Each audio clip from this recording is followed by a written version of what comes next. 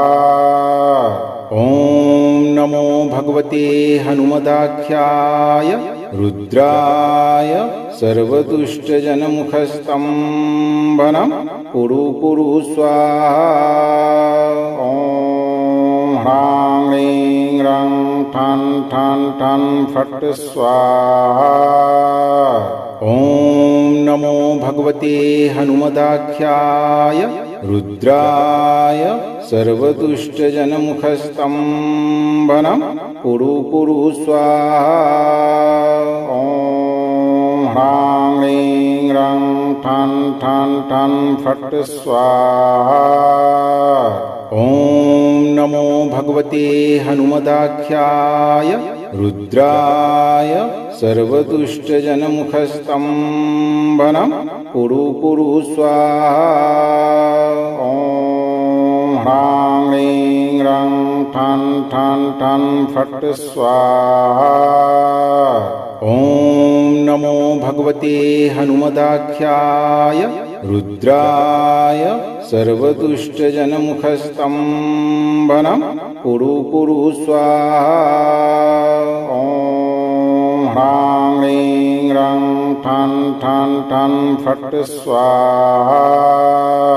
ॐ नमो भगवते हनुमदाख्याय रुद्राय सर्वदुष्टजनमुखस्तम्भनं कुरु कुरु स्वाहा।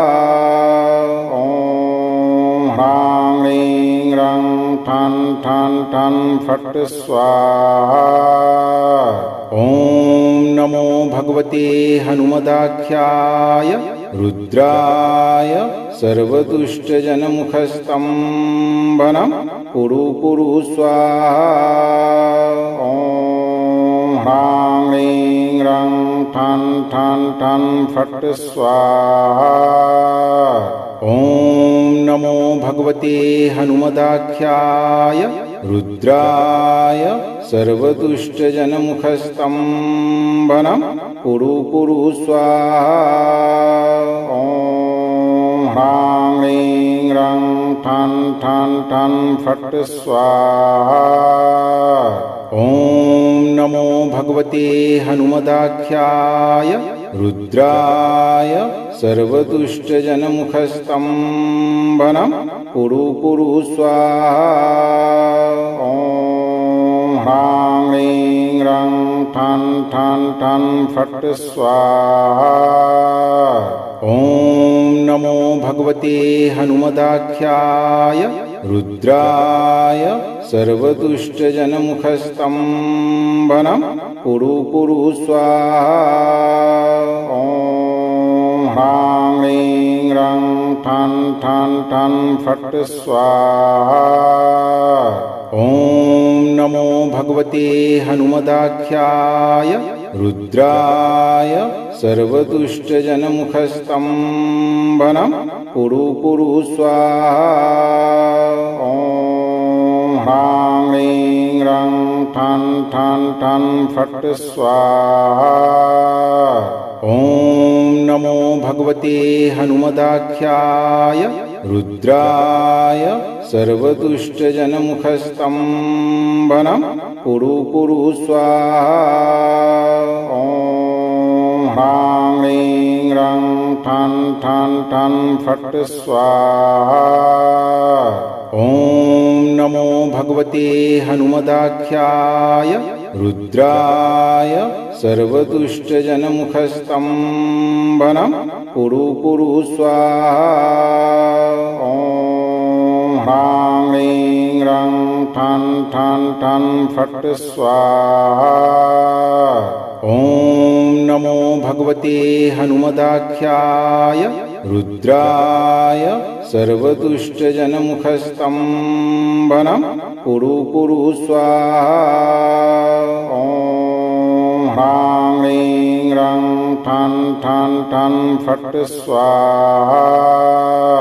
ॐ नमो भगवते हनुमदाख्याय रुद्राय सर्वदुष्टजनमुखस्तम्भनं कुरु कुरु स्वाहा। ॐ ह्रां ह्रीं रं ठन् ठन् ठन् फट् स्वाहा।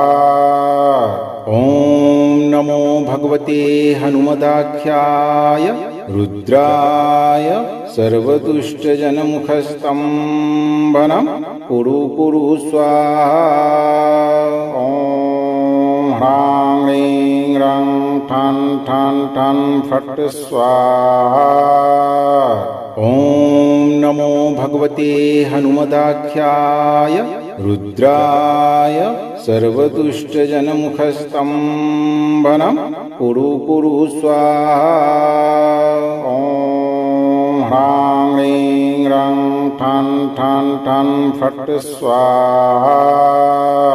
ॐ नमो भगवते हनुमदाख्याय रुद्राय सर्वदुष्टजनमुखस्तम्भनं कुरु कुरु स्वाहा। ॐ ह्रां ह्रीं ह्रं ठन् ठन् ठन् फट् स्वाहा। अगर आपको ये वीडियो लाभप्रद लगा हो तो वीडियो को लाइक करें, दोस्तों को शेयर करें और चैनल को सब्सक्राइब करके दरबार की घंटी जरूर बजा दें ताकि आपके जीवन को सुखमय बनाने वाली नोटिफिकेशन सबसे पहले आप तक पहुंचे। धैर्य रखें और सही कर्म करें। प्रभु श्री राम और हनुमान जी आपके सभी कष्टों का निवारण अवश्य करेंगे। सियावर रामचंद्र की जय, पवनसुत हनुमान की जय, बगल में लखनलाल की जय। जय जय सीताराम, जय बालाजी महाराज, जय बागेश्वर धाम सरकार।